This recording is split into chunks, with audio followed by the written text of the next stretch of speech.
Welcome to the Kirkintilloch and Bishopbriggs Herald Talking Newspaper Podcast, as published on the 14th of January 2026.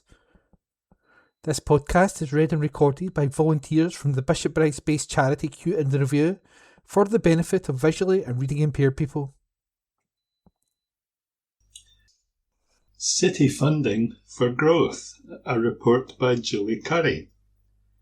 Glasgow City region is one of 5 areas in Scotland which is set to benefit from a share of a new £140 million UK Government Local Growth Fund. Launched on Thursday by Scottish Secretary Douglas Alexander, the fund will help drive economic prosperity in the area, with Glasgow City receiving the lion's share of £60.9 million.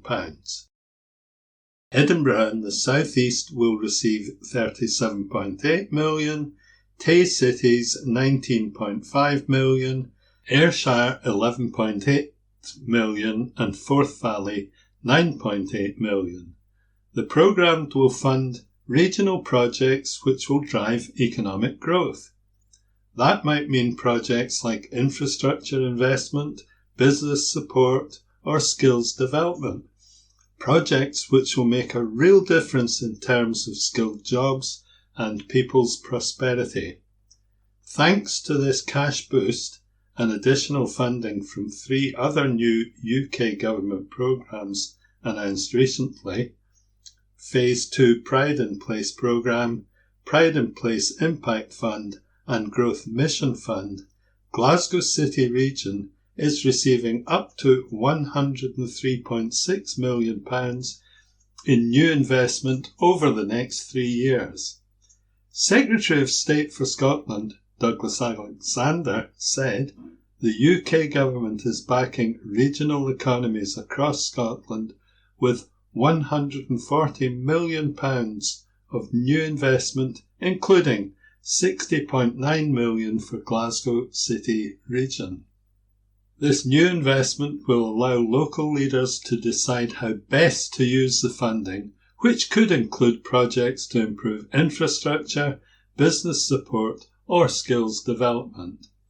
The UK government will now work with local partners to develop investment plans tailored to each region. By investing in local areas, reducing child poverty and bringing down inflation, the UK government is focused on delivering material change to people across the country, boosting living standards and improving public services. The new Scottish Local Growth Fund will provide targeted funding to boost economic growth and improve living standards by investing in the regions that contain the areas with the lowest real disposable household income, RDHI, per capita. Funding has been allocated at regional level via Regional Economic Partnerships, REPs, to ensure strategic decision-making and maximum growth impact. Allocations have been allocated across the 5 eligible REPs in proportion to their population. REPs are collaborations between local government, the private sector, education and skills providers, enterprise and skills agencies and the third sector to deliver economic prosperity across Scotland. The £60.9 million for the Glasgow City region will cover projects over the next 3 years from 2026 to 2029. There are 8 councils under the Glasgow banner: Glasgow City, East Dunbartonshire, East Renfrewshire, Inverclyde, North Lanarkshire, Renfrewshire, South Lanarkshire and West Dunbartonshire. With East Dunbartonshire losing out on Phase 2 of the Pride in Place programme, which provided up to £280 million for communities across Scotland, local councillors and politicians will no doubt be lobbying for this area to enjoy a slice of the city region funding. More information on the Local Growth Fund is available at https://www.gov.uk//growth-fund-growth-allocation-methodology. That report was written by Julie Curry and read by me, Nikki.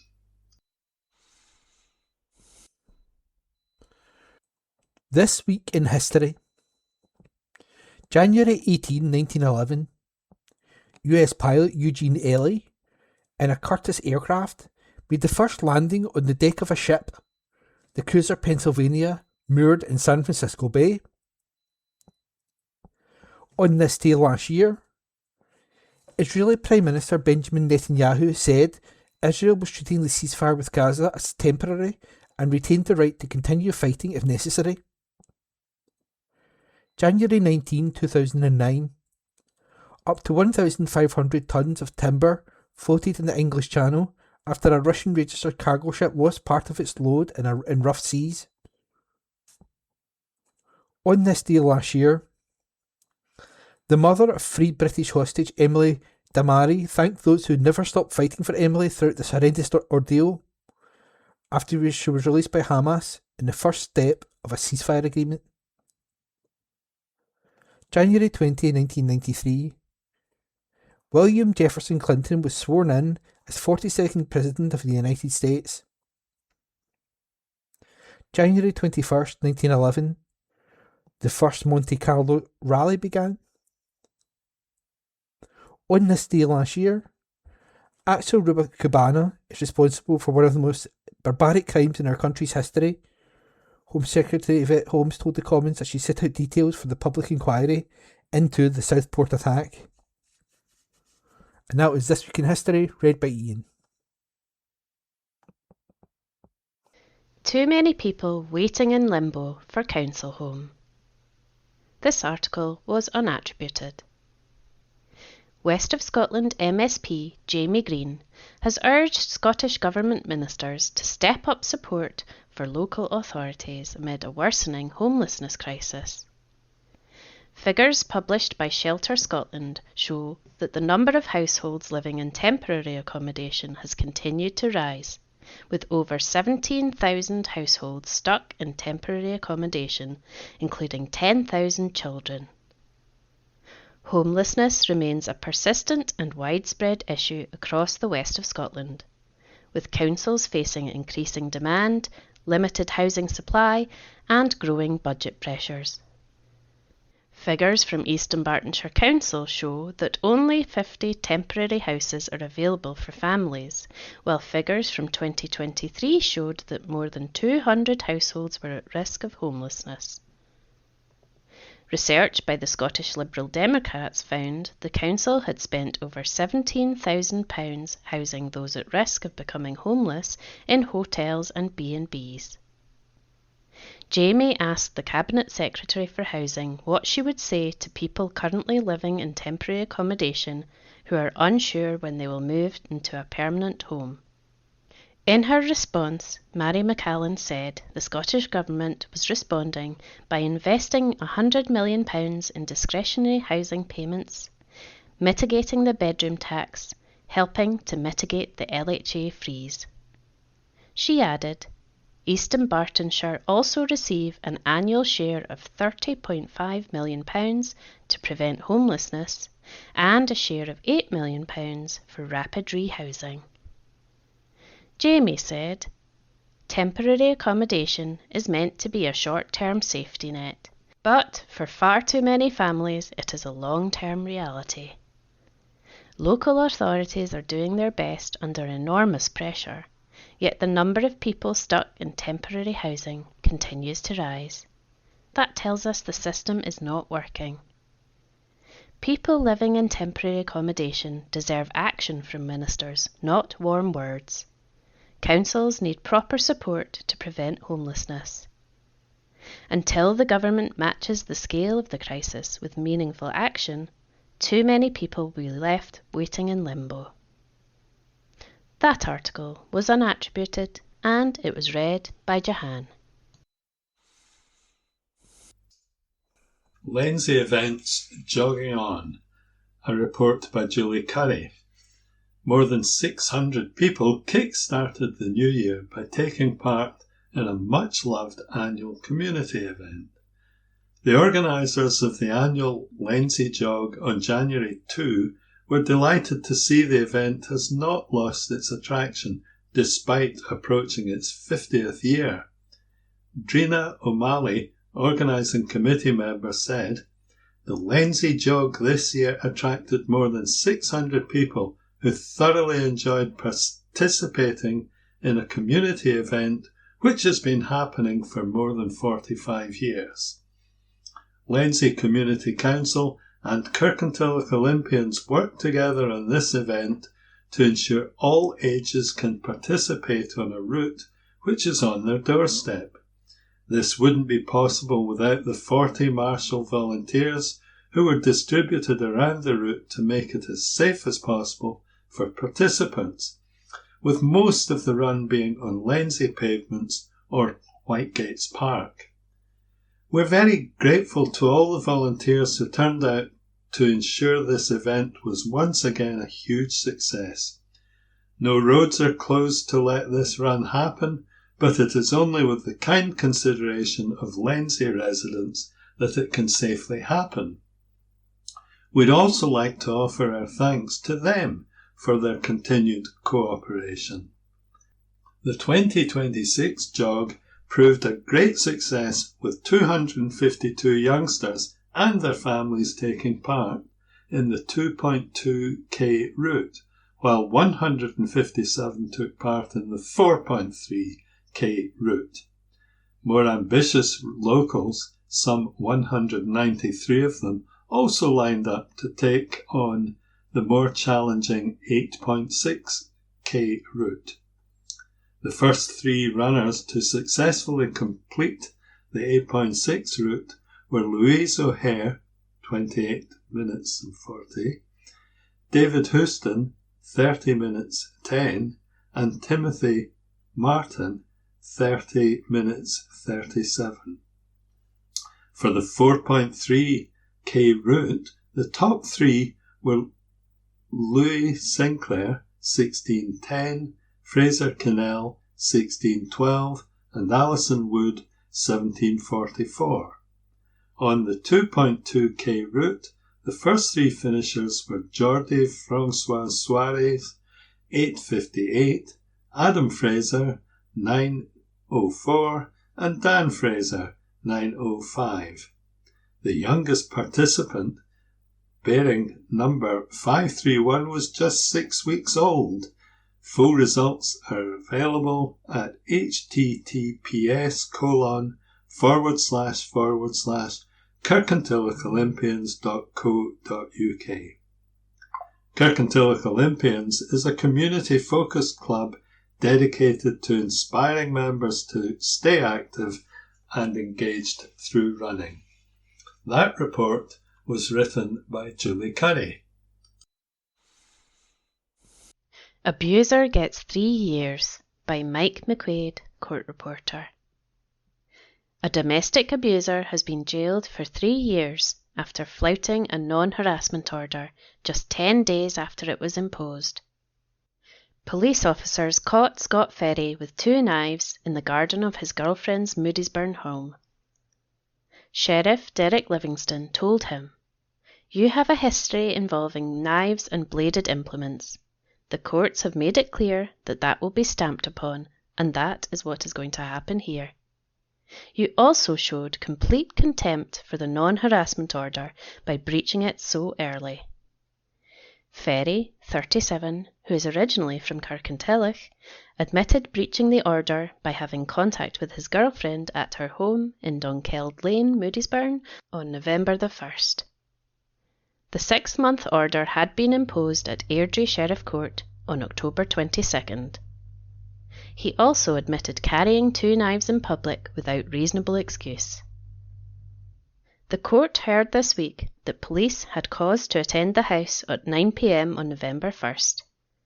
Jack Lindsay, prosecuting, said, "They saw Ferry standing in the kitchen, but he refused to answer the door and made off through the back door.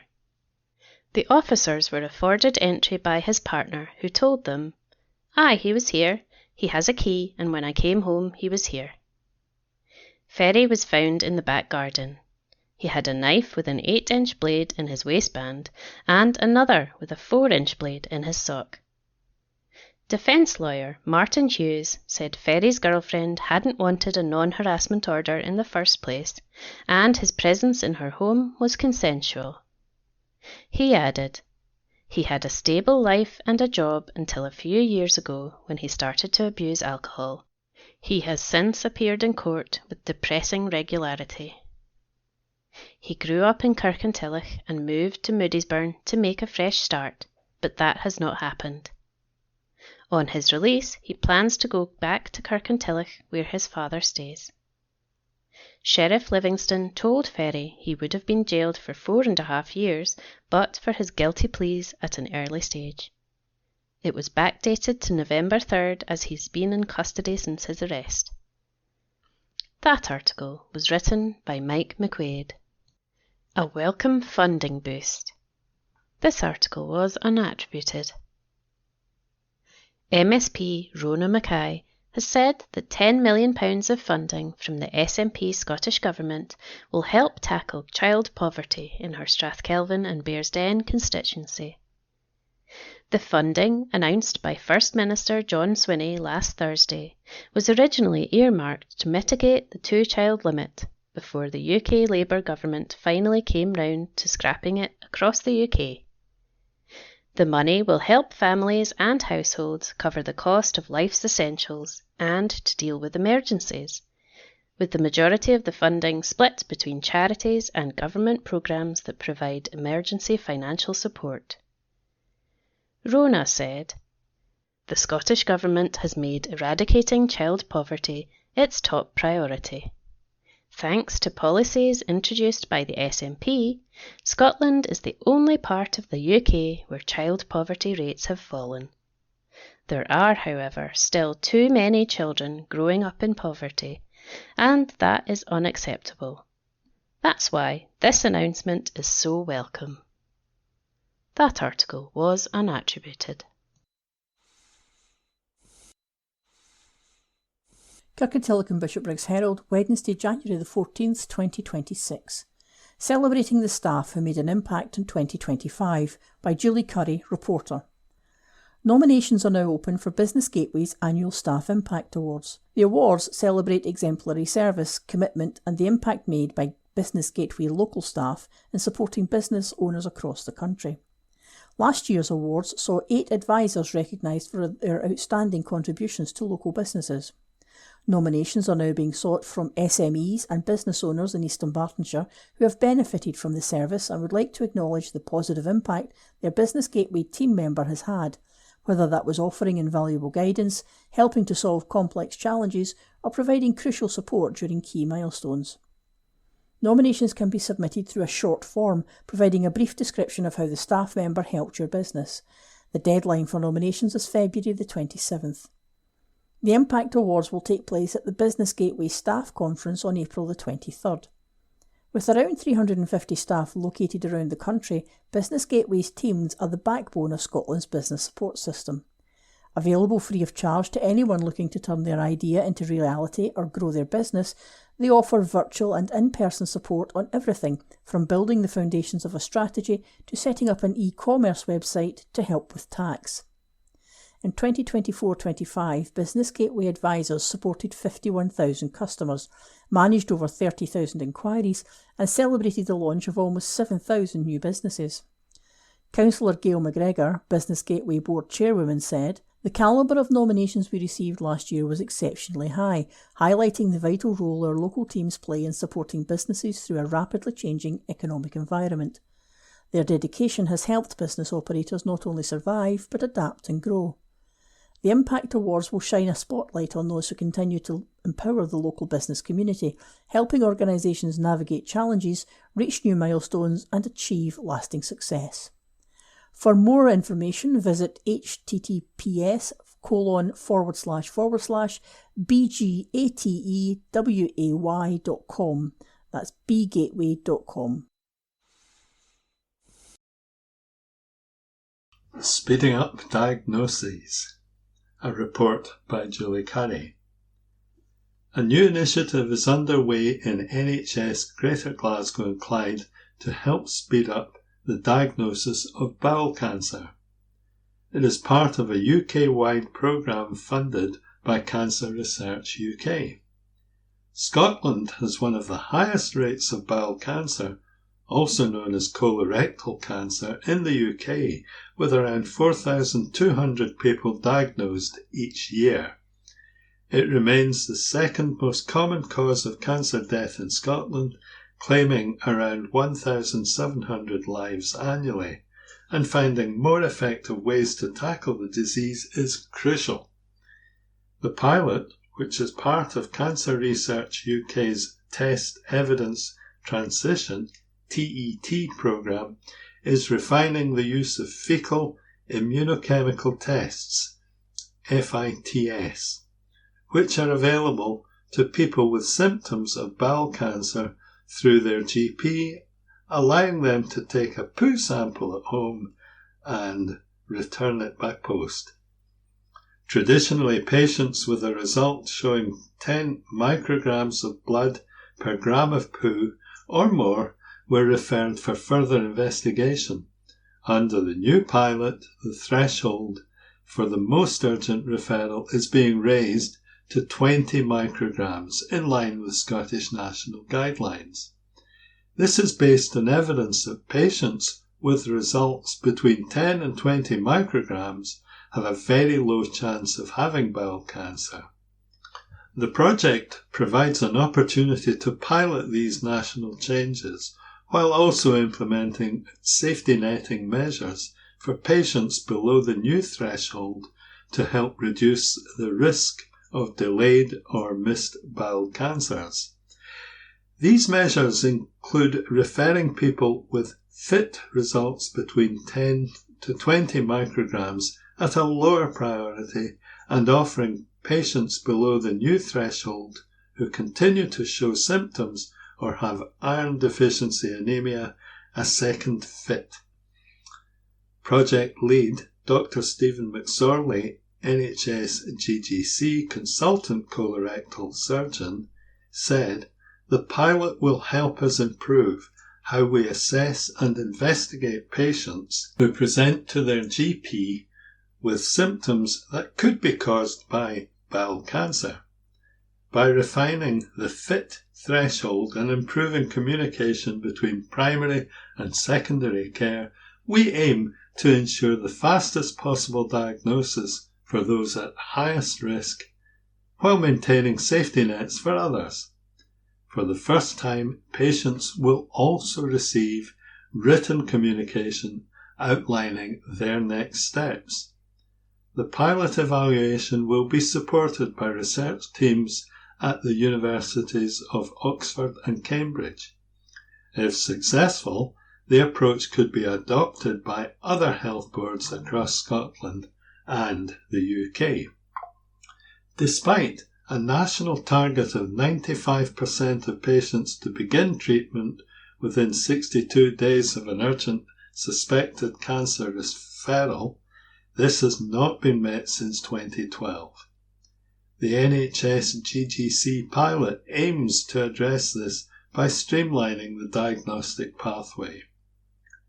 Nasser Turabi, Cancer Research UK Evidence Director, said, "We're proud to support NHS GGC in this innovative pilot. Tackling diagnostic delays is critical to improving cancer outcomes, and this project has the potential to make a real difference." While the pilot is for symptomatic patients, screening for bowel cancer remains one of the most effective tools for early detection. That report was written by Julie Curry. John's Praise for Get Better Books by Julie Curry. Young children whose loved ones are undergoing heart transplants in Scotland will soon have a special resource to help them understand what's happening, thanks to a new initiative from NHS Golden Jubilee. Working in partnership with the charity Get Better Books, staff from the Scottish National Advanced Heart Failure Service, based at the Golden Jubilee University National Hospital in Clydebank, have created a bespoke children's book titled Big Moo's New Heart. The fun and interactive book is designed to explain the heart transplant journey in a way that is engaging and easy for children to understand, and includes simple explanations of how the human body and heart work, information about medicines and the whole transplant process, activities such as word games and colouring pages, a uniquely Scottish twist featuring local landmarks like the River Clyde and Titan Crane, bespoke to NHS Golden Jubilee. As Scotland's only heart transplant centre, NHS Golden Jubilee tailored the book for children, grandchildren, nieces and nephews of patients, ensuring it reflects the hospital's environment and the family journey involved in transplantation. Transplant coordinator Frances Gallagher, who was involved in creating the book's content, said, "We know from experience that going through the transplant journey affects the whole family and friends, and one of the hardest questions we hear is, how do I tell my kids? As the only Scottish heart transplant centre, we asked for a bespoke book for here, and we are delighted with what they've created.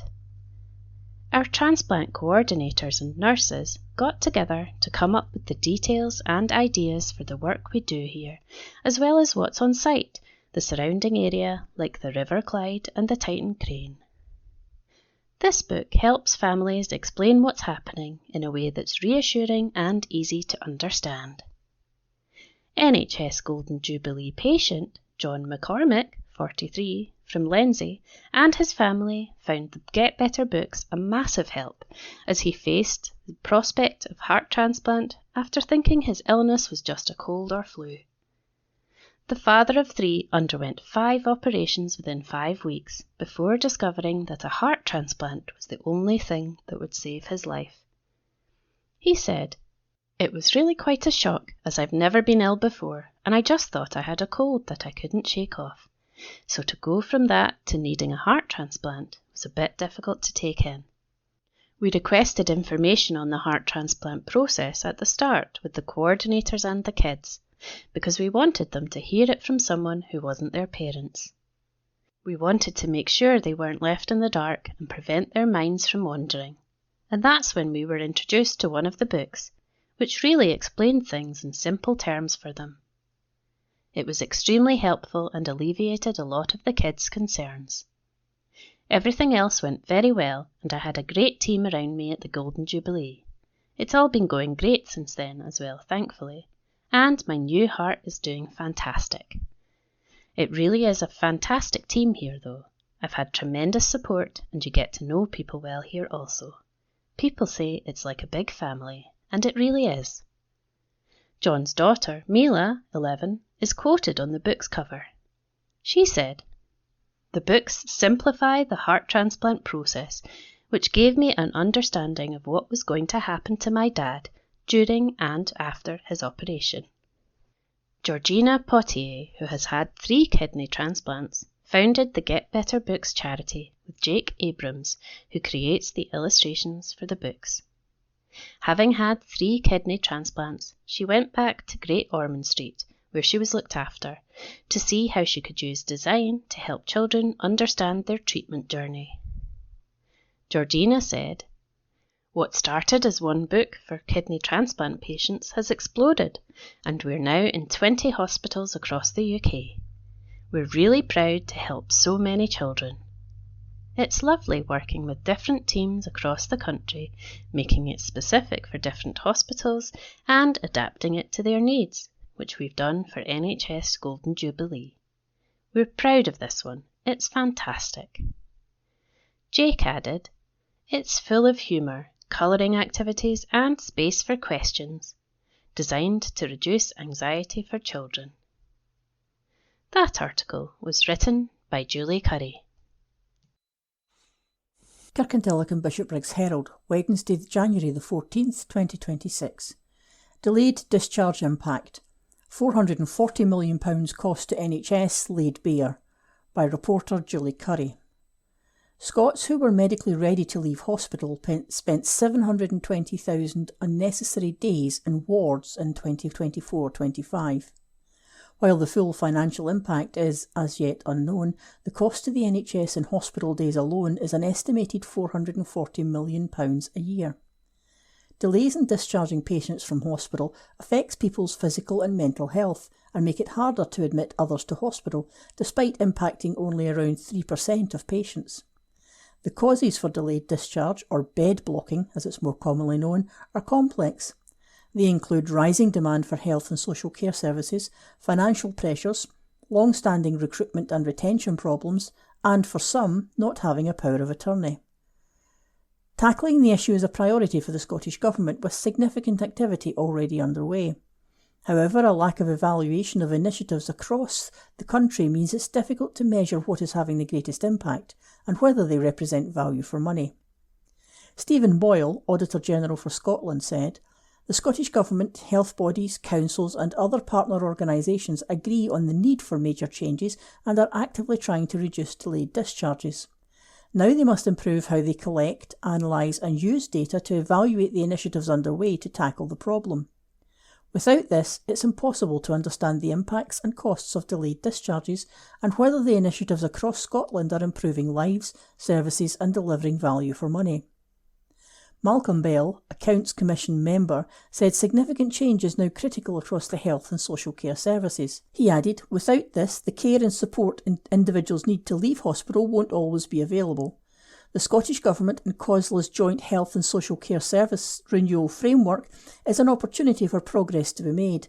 However, IJBs and social care needs to be at the centre of planning and decision-making on service renewal, and it's not clear how the framework will address the challenges faced by social care." In 2016, the Scottish Government set out legislation to integrate health and social care to improve community health care and address issues such as delayed discharge. However, the proposed National Care Service has since been scrapped. Health Secretary Neil Gray said more than £220 million had been invested to improve patient flow and enhance capacity. However, he added, more must be done to ensure people receive the care they need in the right place at the right time. A body involving both the Scottish Government and local government will now consider the report's recommendations. The Royal College of Emergency Medicine's Vice President for Scotland, Dr Fiona Hunter, said the report lays bare the scale of delayed discharge. She said, "The knock-on effect delayed discharge has on emergency departments cannot be overstated, nor the impact it has on our health and social care system and the people it serves. This is something we've been raising the alarm about for years now, and while the Government has acknowledged the issue and taken some steps to address it, the total breakdown in hospital flow outlined in this report shows that the current approach has failed. Every hospital bed occupied by someone who does not need it, but cannot leave through no fault of their own, adds pressure to emergency departments which are receiving more patients than they can move on. 720,000 days worth of unnecessary hospital stays in the 24-25 financial year, that's almost 2,000 years. It's an almost inconceivable amount of wasted resources which, if addressed, could be used to help the patients lining the corridors of emergency departments day in, day out. The largest health union in Scotland, Unison Scotland, represents more than 60,000 members across the NHS and related services. Matt McLaughlin, the union's health lead, said, "Delayed discharges are negatively impacting on accident and emergency waiting times, leaving ambulances queued outside hospitals and forcing patients to remain in hospital beds longer than necessary. Despite repeated promises, the Scottish Government has failed to tackle the crisis, and both patients and staff continue to suffer the consequences. We need properly resourced services and a fairly paid workforce." Catherine Crawford, Age Scotland Chief Executive, said delayed discharge had caused untold damage to older patients for too long. She added, "The Scottish Government pledged £100 million in its 25-26 budget to tackle delayed discharge, but we are yet to see a reduction in the number of patients affected. This report highlights the problem and its root cause: a health and social care sector unable to deliver an adequate level of care at home to those who need it.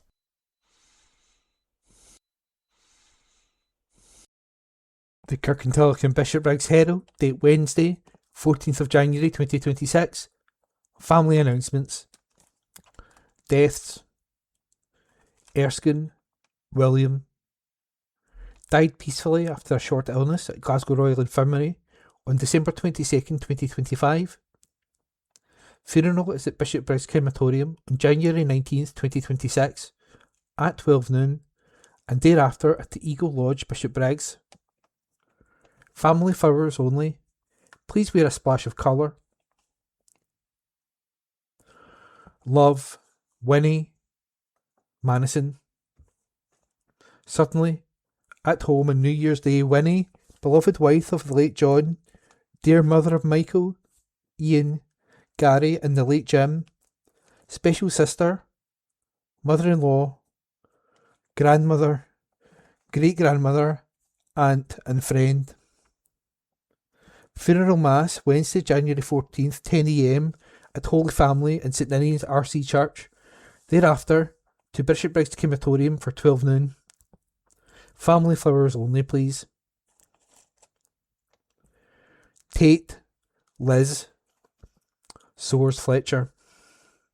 Passed away peacefully on January the 3rd, 2026. Devoted mum, gran, wife, sister and friend. Remembered for her kindness, strength and warm heart. Forever loved and sadly missed by all who knew her. Funeral service to take place on January the 20th, 2026 at Bishopbriggs Crematorium at 11 a.m, followed by a private family committal. And that was this week's family announcements, date Wednesday the 14th of January.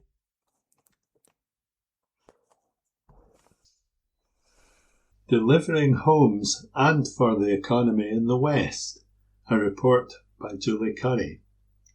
Barratt Homes and David Wilson Homes, part of the UK's leading house builder Barratt Redrow, have injected £130.9 million in the Scottish economy for the year ending June 29, 2025. This included supporting more than 1,700 jobs and spending £111.5 million with local suppliers in the West Division, which included 2 East Dunbartonshire developments, Beauclair Mews in Bishopbriggs and Auchinleck Village in Royston. The house builders operate across the north, east and west of the country. Through their West Divisions alone, a total of 518 new homes were brought to market, including 85 affordable homes. Underlining their commitment to sustainability, 99% of all homes achieved an EPC rating of A or B. Every home was also built with access to renewable energy sources such as solar thermal panels, solar PV and air source heat pumps. With 90% of materials manufactured or assembled in the UK, Barratt Homes and David Wilson Homes directly and indirectly supported 1,760 jobs across its West Divisions, its subcontractors and suppliers. In 2026, the home builders will also begin construction on 3,000 homes at Durry's Hill just outside Stirling, representing one of the largest delivery of homes in Scottish history. Barratt Homes West and David Wilson Homes West have also made £4.9 million in local contributions, creating 195 new school places in communities and generating more than £19.5 million in tax revenues for reinvestment across the region. Andy Curran, Barratt and David Wilson Homes West Scotland Managing Director, said, "Our purpose is to create communities where sustainable living is a reality. In 2025, we continued to develop against this commitment. It is particularly encouraging to see the growth in skills and employment opportunities, and we remain firmly committed to investing in the future of our young people and our industry.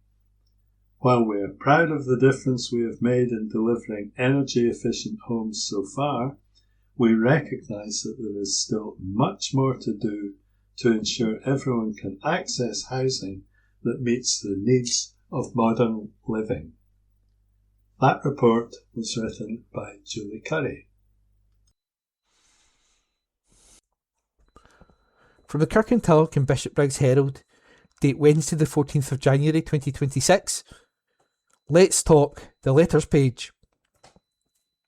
Please send your letters via email to kirkyherald @jnscotland.co.uk. That's KIRKYHERALD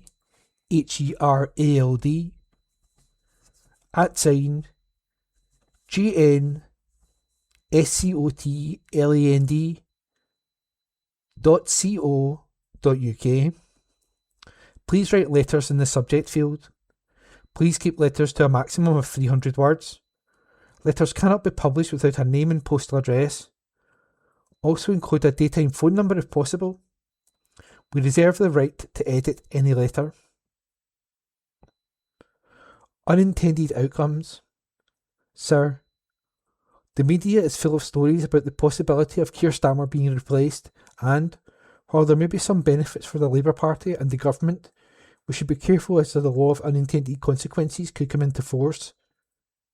Any attack on the Prime Minister would see the pound plummet, increasing import prices and sparking an increase in the cost of living, which is one of the problems which the government is targeting. One other problem is, who will take over if he is ousted? There is no one in the party who has any real experience of government, and the Labour Party has been left with a number of major problems which have been exacerbated by increases in national insurance and some other policies which have celebrated a U-turn forced by the government, by its backbenchers. Reduced welfare and winter fuel allowance. Keir Starmer could still be Prime Minister at the next election. Yours, etc., Hamish McIntyre, by email. Investment in NHS must continue. Sir, recently we saw leaders of the SNP, Scottish Labour and the Scottish Conservatives set out their stalls ahead of a critical election now less than 120 days away. The NHS was centre stage, with all three leaders making welcome comments about improving Scotland's health service and tackling waiting lists. Orthopaedics, mostly hip and knee operations, currently accounts for nearly a third of NHS Scotland waiting times, with around 7,000 waits of over a year for orthopaedic surgery. Despite the celebrations from Neil Gray's press release on monthly figures from Public Health Scotland, the Scottish Government is certain to miss its own target to eliminate waits over 52 weeks by March. The £135 million from the Scottish Government is to tackle waiting times is making some difference. It is vital that the Scottish Government, regardless of its political makeup after May 2026, continues this increase in multi-year investment if Scotland is to effectively tackle the historical backlog and the injustice of waiting for such a long time for cost-effective life-changing surgery. The 1.7 million people in Scotland living with arthritis and other musculoskeletal (MSK) conditions need 2026 to be the year politicians prioritise these conditions. Yours, etc., Lauren Benny, Head of Scotland Arthritis UK. Building a legacy. Sir, as John Swinney hopefully nears the end of his political career, perhaps the one thing he will be remembered for is being the MSP who wasted the most taxpayers' money on incomplete and over-budget construction projects.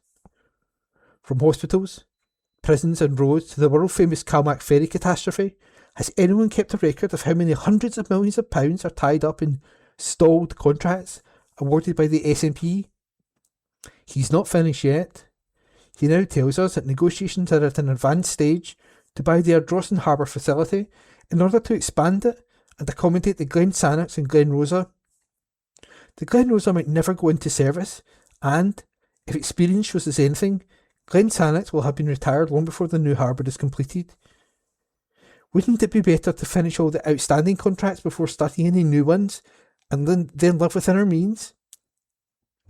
Yours, etc., Bruce Proctor, by email.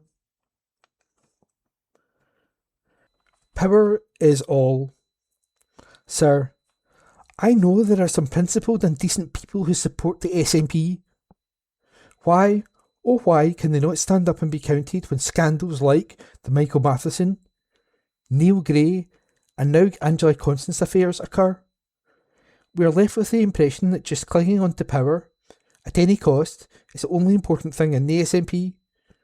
Truth and principle simply do not count. Thus, we have a political environment where Alba MSP Ash Regan can be suspended from Holyrood for 2 days for announcing her plans to challenge a Green MSP who called Supreme Court judges bigots. I am at a total loss as to understand how any principled Scot could vote for the SNP. Yours, etc., Alexander Mackay, by email. Deal or no deal? Sir, the Scottish Parliament has approved an increase in MSP salaries. Can anyone quantify how much the Parliament and associated offices have cost in the administration of the country over that when it was in the hands of the Scottish Secretary? Are we getting a good deal from it? Yours, etc., Charles Lawson, by email. And that was this week's letters page, read by Ian McKenna.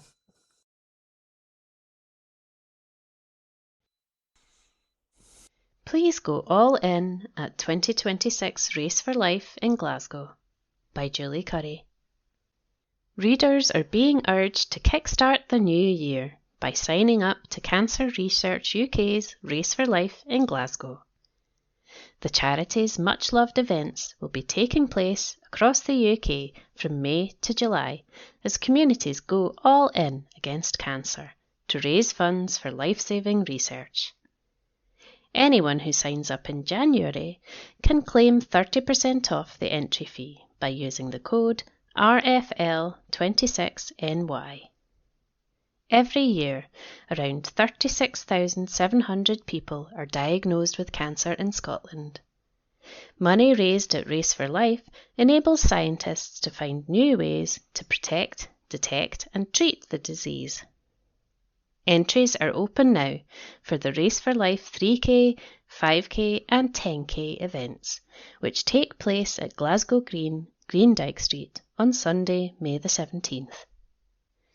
People of all ages and abilities are welcome, and those in search of some mud-splattered fun can take part in Pretty Muddy Glasgow, a 5K obstacle course at Strathclyde Park, Motherwell, on Saturday, June 13th. Pretty Muddy Kids for boys and girls over 1.2 metres tall and aged between 6 and 12 starts at 10 a.m. and from 11 a.m. for teenagers and adults. The Traitor star Leanne Quigley took part in Race for Life with her fiancé Sophie Jones after Sophie was diagnosed with breast cancer in July 2024. The couple led a team who raised more than £1,200 by completing a Pretty Muddy event last summer, an emotional milestone which marked the end of almost a year of treatment. Sophie, 33, who is now in remission, had 5 rounds of chemotherapy in total, followed by 2 weeks of radiotherapy to treat HER2 positive breast cancer. Cancer Research UK scientists carried out work that was key in the development of the breast cancer drug Herceptin, which is among the treatments Sophie received. Leanne, 30, said, "I'm all in against cancer. It was incredibly hard watching Sophie, the person I love, go through cancer, and it put life into perspective. It was our gang, our close family and friends who got us through the toughest of times. Crossing the finish line at Race for Life with these people was unforgettable. Sophie is back at work now, We're planning our wedding and our twin boys turn 3 in January, so there's plenty to look forward to. Cancer Research UK's Race for Life raises millions of pounds for life-saving research every year. Lisa Adams, Cancer Research UK's spokeswoman in Scotland, said, "It's time for Glasgow to go all in against cancer. Whether you're a five-a-side crew, book club, dance troupe, yoga club, fancy doing something fun with your friends or on your own, we want everyone to join us. Sadly, nearly 1 in 2 of us will get cancer in our lifetime, but all of us can support the research that will beat it. For those who enjoy a challenge, our 10k events will again be chip-timed. However, Race for Life is non-competitive. People can go at their own pace. What matters most is showing up together." Since it began in 1994, more than 10 million people have taken part in Race for Life, funding 30 years of hope and progress. To find out more or enter, visit raceforlife.org. That article was written by Julie Curry. Serving support from the pantry. A report by Julie Curry. With almost 40% of people in North Glasgow living with food insecurity, 3 local organisations are stepping in to do their bit to help families in the area. Young People's Futures, YPF, run an after-school club where primary-aged children can enjoy a healthy menu as well as breakfast at home the next morning, provided by the Courtyard Pantry and funded by Allied Vehicles Charitable Trust. By using food as a force for change, the pantry tackles poverty in the local community.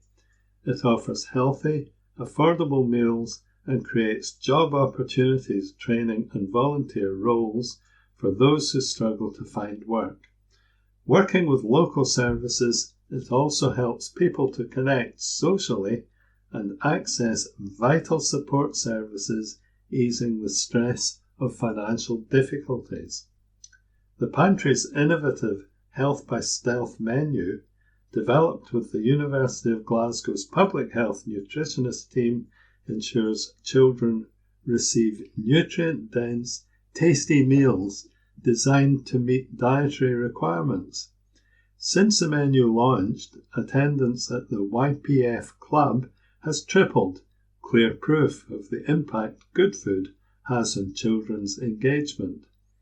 The project was initially funded with ad hoc donations and reserve funds which had started to run out. Though delighted with the programme's success, Young People's Futures wasn't in a position to cover the costs. With food provision under threat due to lack of funds, the Courtyard Pantry turned to the Allied Vehicles Charitable Trust, which stepped in with a £5,600 donation. The donation will fund 14 weeks of meals for around 80 children each week and provide breakfast bags for them to take home after the club. Dale Todd, the Courtyard Pantry Managing Director, said, "We are grateful to the Trust for funding our after-school club food programme. With food insecurity in the community reaching 40%, ensuring children have access to nutritious food is crucial. Thanks to the Trust's support, we can continue to assist primary-aged children attending Young People's Futures after-school club in Wester Common." David Facena, Corporate Culture Director at Allied Vehicles Group, said, "The Courtyard Pantry has made a real difference in this community for years, and we are proud to help them tackle food insecurity. No child should learn on an empty stomach, and with this initiative children can focus on school without hunger holding them back. The funding means children in Wester Common will have access to healthy meals and a brighter start to each day." The Courtyard Pantry enterprise was established in 2016 in partnership with Queen's Cross Housing Association, providing a community hub and employment opportunities for the people of Wester Common.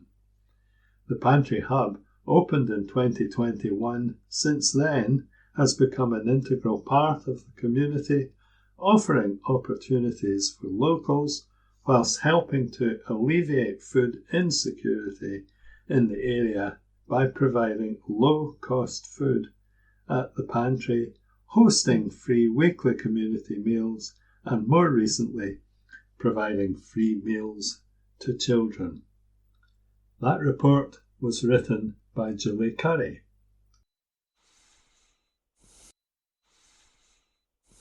Hello, good day to you. It's Philip here from the Kirkintilloch Herald, reading the church news for this week. Hope you had a good New Year and Christmas, etc. Now it's back into normality as we look forward to the year ahead. And the first church we're going to is Milton-a-Campsie Church News. As Christmas season continues, we wish everyone a happy God with us Christmas.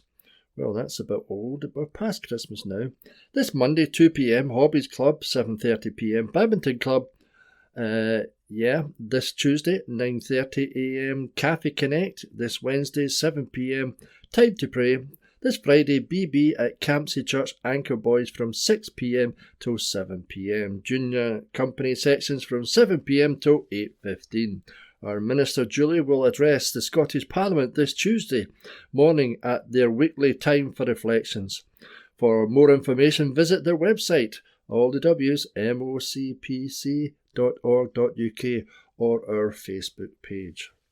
That's Milton-a-Campsie. We're now going to Bishopbriggs to Springfield Cambridge Church.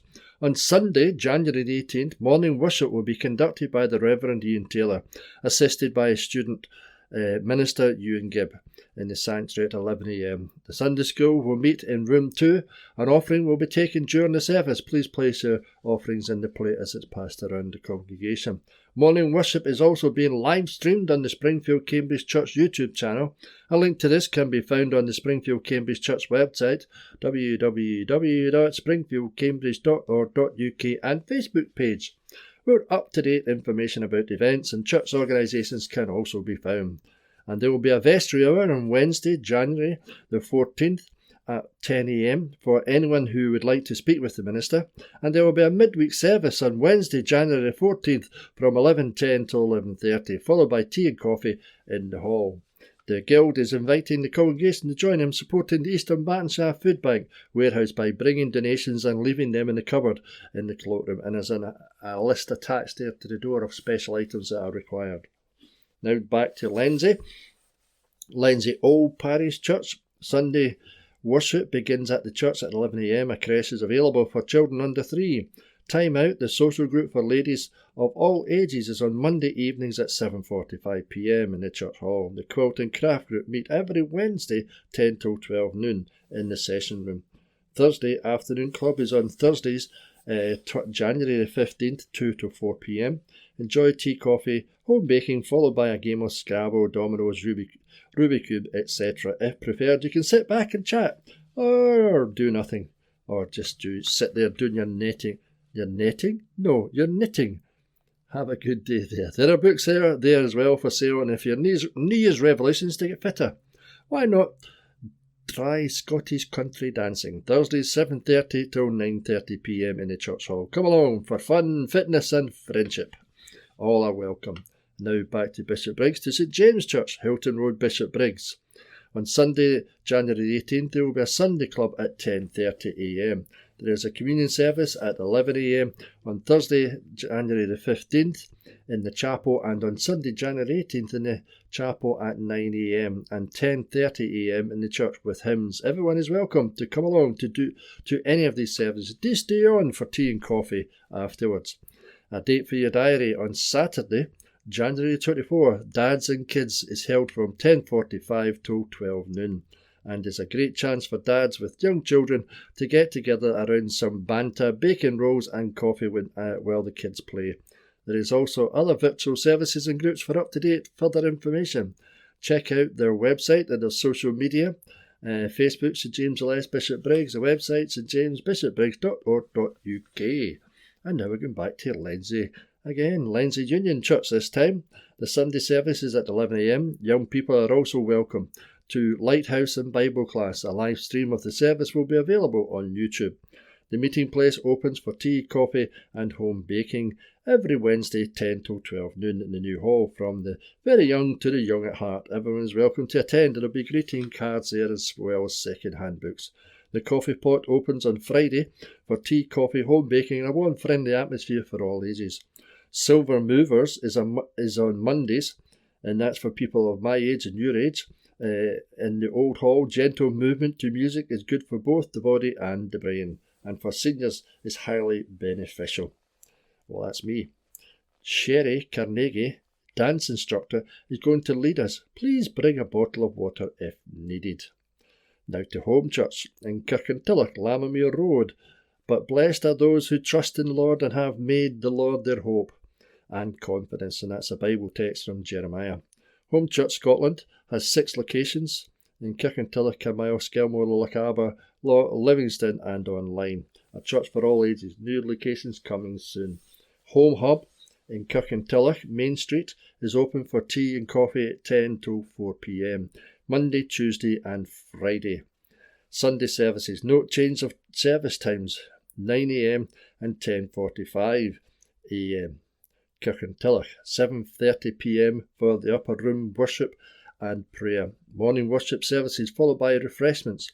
A warm welcome awaits you at either service, which will be identical. All children's church at the same times.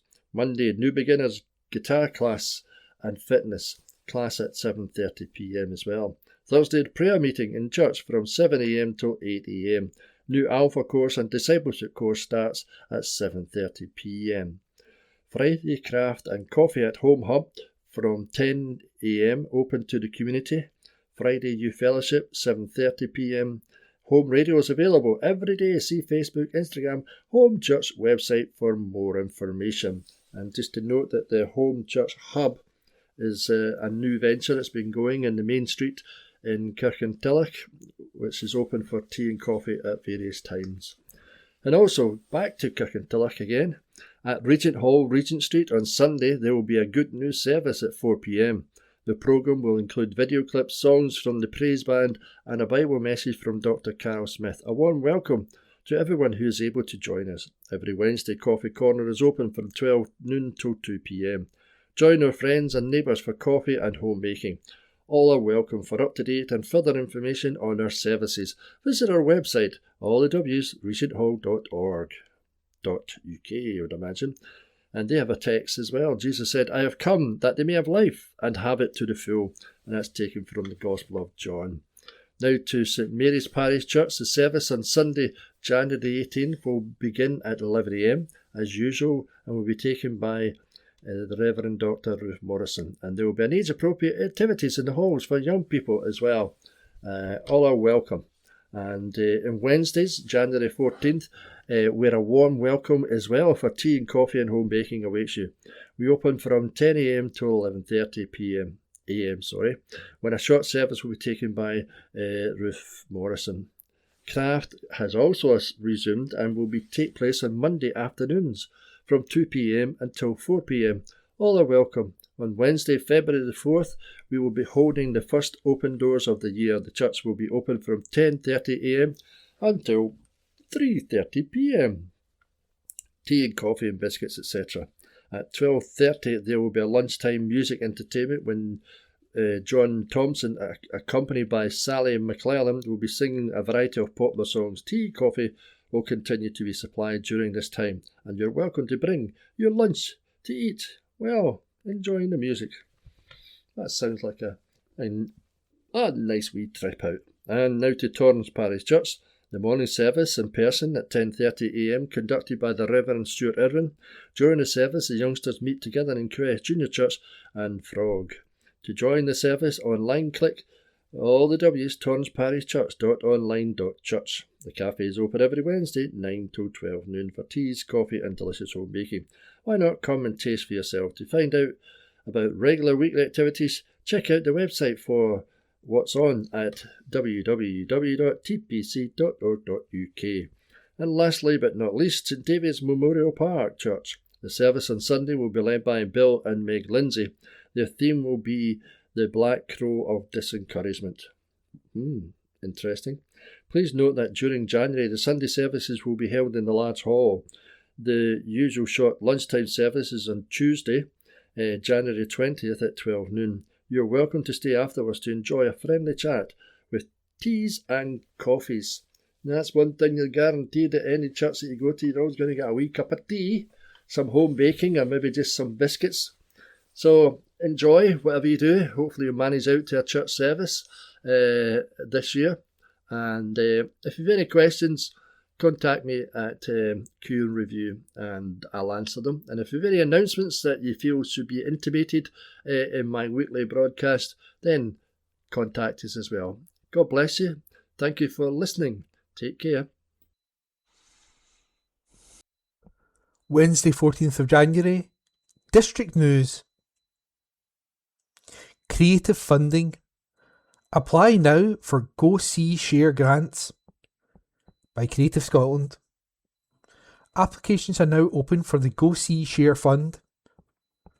Supported by the National Lottery through Creative Scotland, the Go See Share Fund invites Scotland-based creatives to apply for individual grants of between £3,000 and £10,000, with awards being made to support professional development opportunities that help strengthen creative businesses and the wider sector.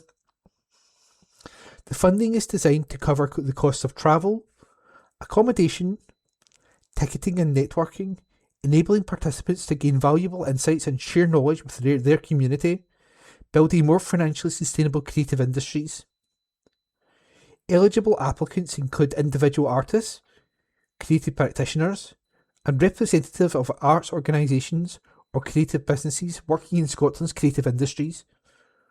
These span visual and performing arts, crafts, textiles, fashion, photography, music, writing and publishing, design, film, TV, video, radio and computer games.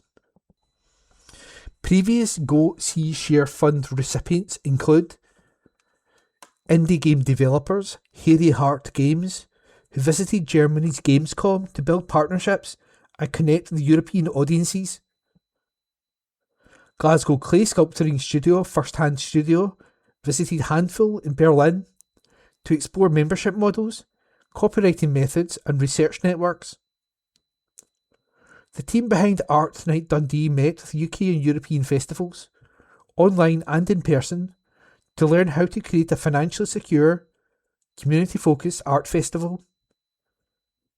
Creative Industries Officer at Creative Scotland, Jessica Bonehill, said, "These grants spark transformative opportunities for Scotland's creative communities, helping individuals and businesses grow, share knowledge and inspire change. The journey culminates in our sharing event, where the richness of ideas, strategies and collaboration shine through, showcasing the creativity and ambition that drives our industries forward, helping to shape a stronger, more sustainable future for Scotland's creative industries." Applications close on Thursday, February 5th at 2 p.m. Activities should take place between May and October 2026. To find out more and apply, visit www.creativescotland.com. That's www.creativescotland.com.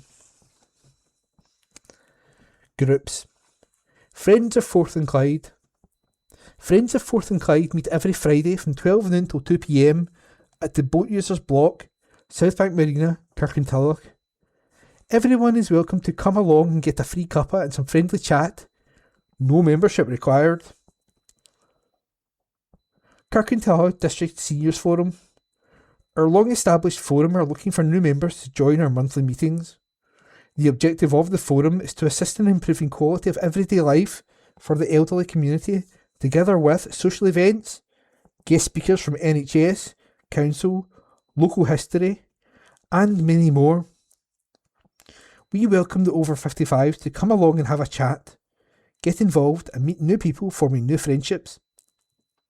We meet in the Park Centre, 45 Kerr Street, Kirkintilloch, G66 1LF, on the last Thursday of every month from 10:30am to 12 noon. Tea, coffee and biscuits served. The next meeting is Thursday, January 29th. No need to book and we look forward to meeting you.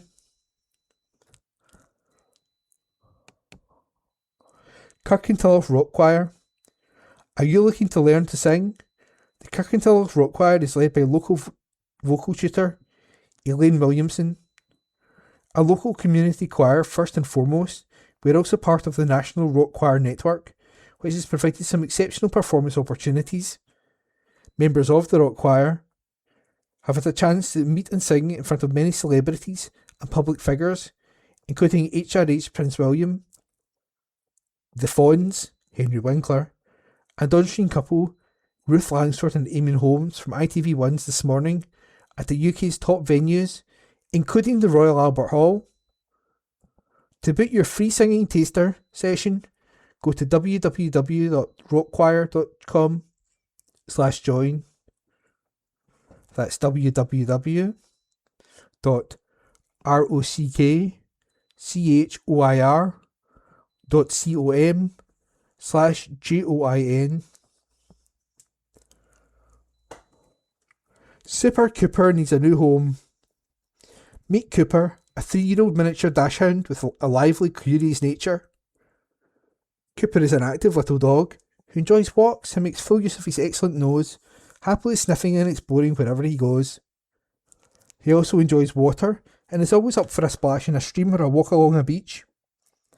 Afterwards, Cooper is more than happy to settle on the sofa for a snuggle. Cooper has excellent hearing and will reliably let you know when the doorbell rings. He can be a little shy when meeting new people and may take time to feel comfortable, so he would like to meet his forever family a few times before he goes home. Cooper has abnormal kidneys, so he's seeking understanding owners with lots of love to give. He would like to be the only pet in an adult-only home. Visit www.dogstrust.org.uk. What's on? Two Tribes. A comedy clash of tradition and ambition in the heart of Glasgow's East End.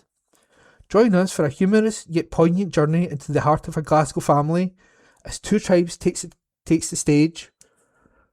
Alan Brady's play is a lively snapshot of life in the East End, following Archie McCann, his wife Rita, and their daughters as they navigate wedding plans, football rivalries and financial woes.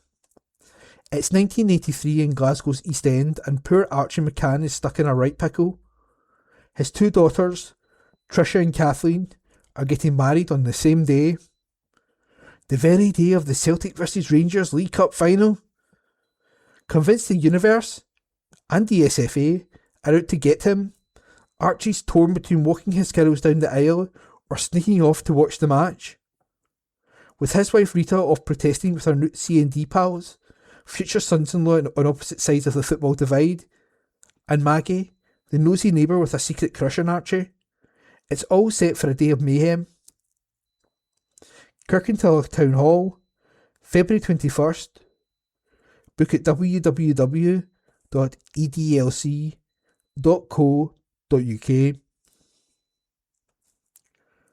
Simply Rod Stewart. James Frew brings you the ultimate Rod Stewart tribute, capturing the voice, the energy and the charm of the legend himself. Kirkintilloch Golf Club, Saturday, February 14th, 7:30pm. Tickets £20, buffet included, from member of the bar staff, or call 0141 776 1256. And that was this week's District News, read by Ian.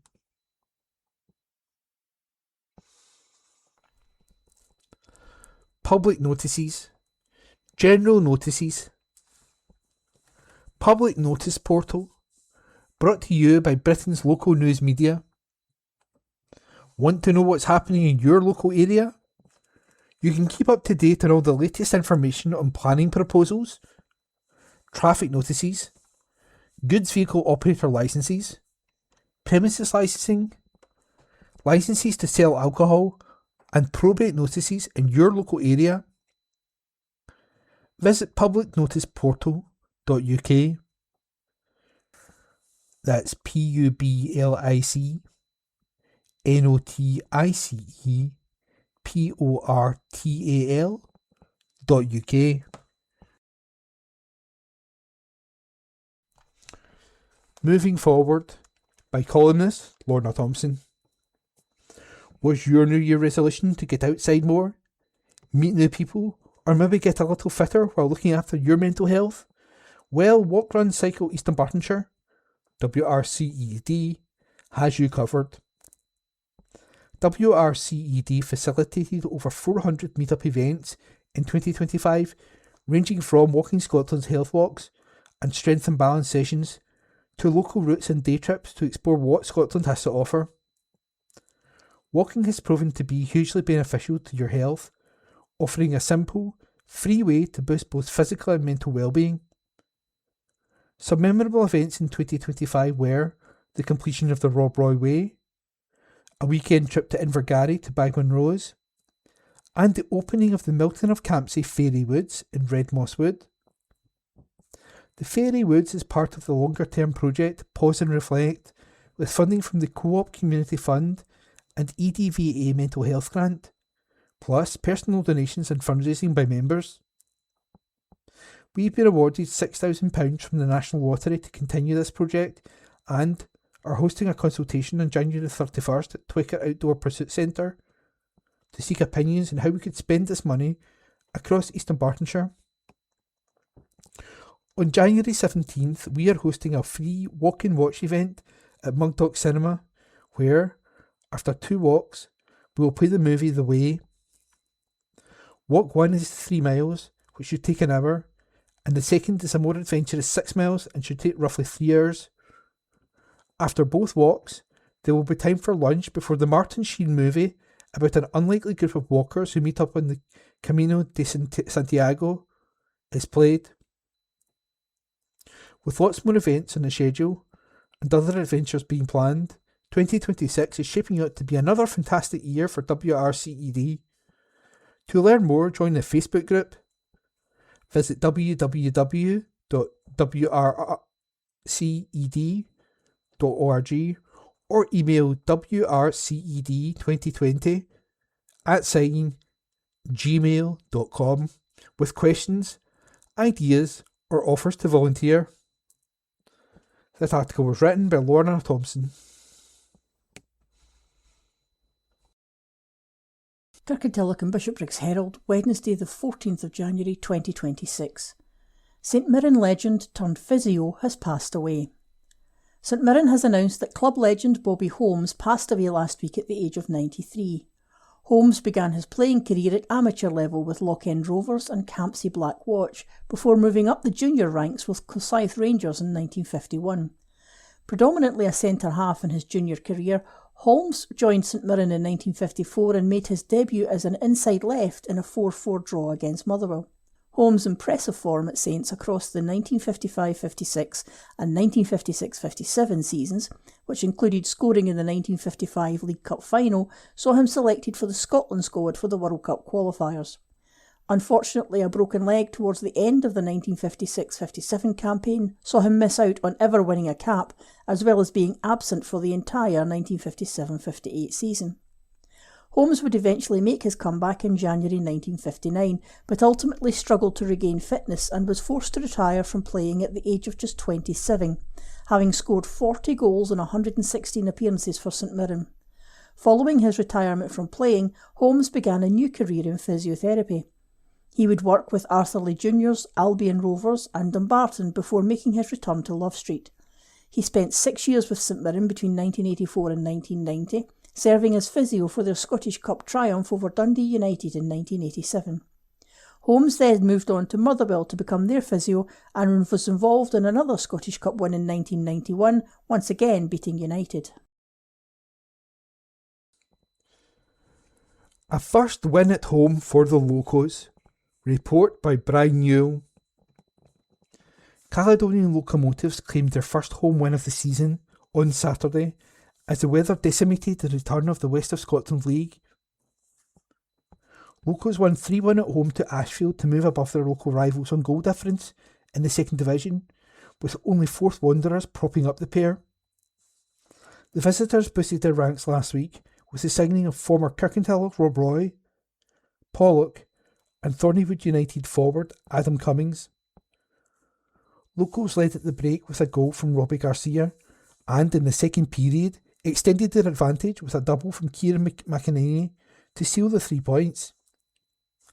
A goal in injury time from Mana's corner saw Ashfield put up some resistance, but it was mere consolation. Anthony Eadie has returned to Petershill from Blantyre Victoria, having previously been part of the squad that won the Conference C title. A couple of players have moved on, with Mark Smith joining Thorn Athletic and Stefan Graham signing for Kilbirnie Ladeside. Petershill are through to face Drumchapel United in the third round of the West of Scotland League Cup, with a 3-1 win away to Girvan on Saturday. The visitors went in front after 8 minutes, when Robbie Young's deflected shot found the bottom corner. Petershill doubled their lead 5 minutes after the break, Christoph tapping in after Young hit the post. 7 minutes later, Killeen Campbell pulled one back for Girvan, but the away side held on to progress. Finnart drew 2-2 as they travelled to Port Glasgow Juniors in the 3rd Division on Saturday. Glasgow Perthshire has recently added Declan Morrison, Robert Donnelly and Ryan Donnelly to its ranks. Being released are Don Scott, Declan McGarricky, Leon Boomer and Stuart Leon. Mark Montgomery was both brought in and released inside the space of a month. Saturday fixtures: 1st Division, Petershill v Benburg. 2nd Division, Blantyre Victoria versus Caledonian Locomotives, Ashfield versus Lesmahago Juniors. 3rd Division, Lugar Boswell Thistle versus Finnart, Glenvale versus Glasgow Perthshire. 4th Division, St Peters versus West Park United, Rossvale v BSC Glasgow. Scottish Communities Cup Round 5, Armadale Thistle versus Kirkintilloch Rob Roy. That report was written by Brian Newell. Bishopbriggs and Kirkintilloch Herald, Wednesday, January the 14th, 2026. Katie is making move to London to join Charlton, by Brian Newell. Katie Lockwood has departed Glasgow City to join Women's Super League 2 side Charlton Athletic. The 27-year-old midfielder made 51 appearances and scored 12 goals following her arrival from Hearts in the summer of 2024. Lockwood had previously played college football in the United States, as well as enjoying spells in Cyprus, Sweden and with Hibs. The highlight of Yorkshire natives' 18-month spell was a brace in last season's Scottish Cup semi-final against Motherwell at Hampden. Lockwood also featured 6 times across the UEFA Champions League and Europa Cup this campaign, while helping City sit top of the SWPL 1 table. She said, "The biggest thank you to the amazing City fans and for all your support throughout my time at the club. I've heard you rain or shine, you always show up and your support doesn't go unrecognised. From wins at Hampden to the Champions League and those unforgettable European nights at the Peasy, it's been a blast. Thank you to my teammates, past and present. I'll be forever grateful for all the memories we made together. Thank you again for everything and I wish the club nothing but continued success." Meanwhile, 19-year-old goalkeeper Ava Easton has returned from her loan spell at fellow SWPL 1 side Montrose, having made 2 appearances. City won 6-0 at home to Queen's Park on Sunday to reach the quarter-finals of the Scottish Cup. There was a trio of braces for Lisa Forrest, Natalia Roble and Emma Brownlee to ensure progress. Theo Stark was signed on a pre-contract back in November and was finally able to make her City debut as she came off the bench.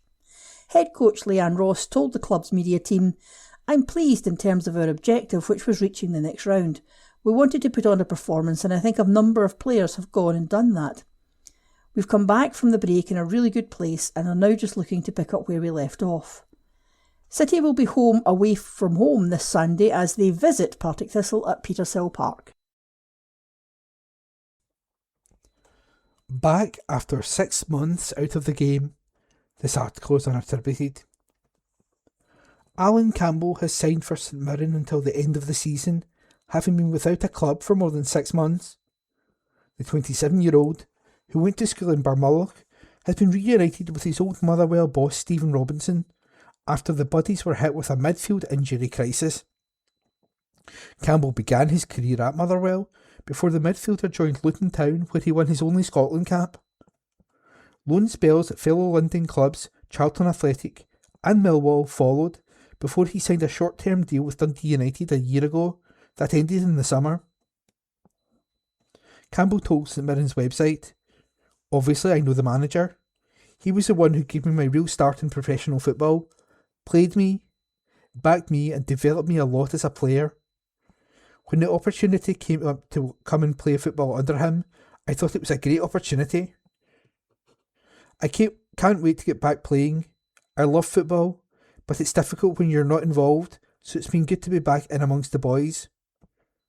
Robinson added, "I've worked with Alan before. He's the right type of character and he's got a lot of quality. He hasn't played football for a little while, but on a short-term contract we think he's a fantastic signing and will be a very good around the place as well. Alan's someone with immense talent that could influence games, and with our numbers being short in midfield, he seemed like the perfect solution." That article was unattributed.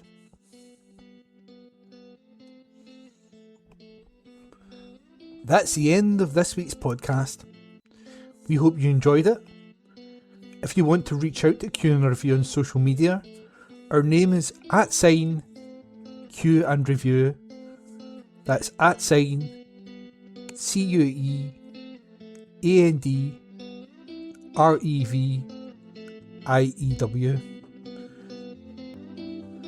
And all being well, there will be another edition of the podcast next week.